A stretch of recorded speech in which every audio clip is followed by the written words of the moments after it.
जय महाराष्ट्र मित्रांनो, केंद्रीय कर्मचाऱ्यांचा आनंद गगनात मावणार नाही आहे. कारण सरकारकडून एक नव्हे तर 2 गिफ्ट मिळू शकतात.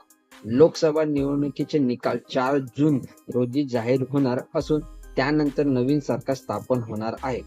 8व्या वेतन आयोगाच्या स्थापनेसोबतच सरकार महागाई भत्ता म्हणजे डीए वाढ करण्यात हे निश्चित मानले जात आहे. ही एक मोठी भेट असणार आहे. सरकारने हे केले तर आर्थिक वर्ष खूपच महत्वाचे ठरेल, जे मोठ्या सुवर्ण ऑफर्स सारखे असेल. सुमारे 1 कोटी कुटुंबांना याचा लाभ मिळणार आहे. जूनच्या शेवटच्या आठवड्यापर्यंत सरकार हा निर्णय घेऊ शकते, जे मोठ्या भेटवस्तू सारखे असेल असे मानले जात आहे की मात्र अद्याप कोणीही अधिकृतपणे काहीही बोलले नाहीये. केंद्र सरकार 8व्या वेतन आयोगावर मोठा निर्णय घेऊ शकते. सरकार 8वा वेतन आयोग गठीत करू शकते, ज्याची चर्चा कर्मचाऱ्यांमध्ये जोरात सुरू आहे. ही एक मोठी भेट असेल. 7वे वेतन आयोग 2014 मध्ये स्थापन करण्यात आले होते. तो 2016 मध्ये लागू झालेला आहे.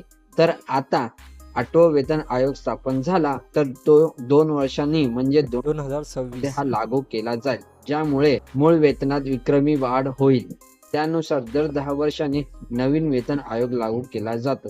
नवीन वेतन आयोगावर सरकारने काही सांगितले नव्हते, मात्र मीडिया रिपोर्टरमध्ये हा एक मोठा दावा केला जात आहे. याशिवाय सरकार डीए मध्ये बंपर वाढ देखील करू शकते. ही एक चांगली बातमी सर्वांसाठी असणार आहे.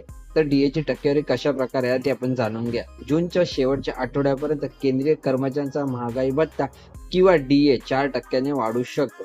त्यानंतर डीए हा 54% वाढेल. त्यामुळे मूळ वेतनात बंपर वाढ झालेली दिसेल. सध्या 50% डीए चा लाभ उपलब्ध आहे, जो मोठ्या सुवर्ण ऑफर सारखा आहे.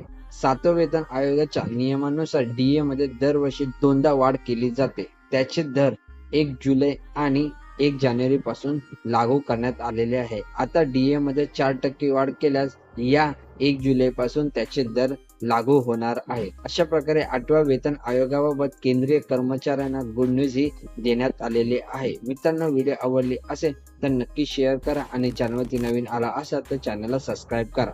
जय महाराष्ट्र मित्रांनो.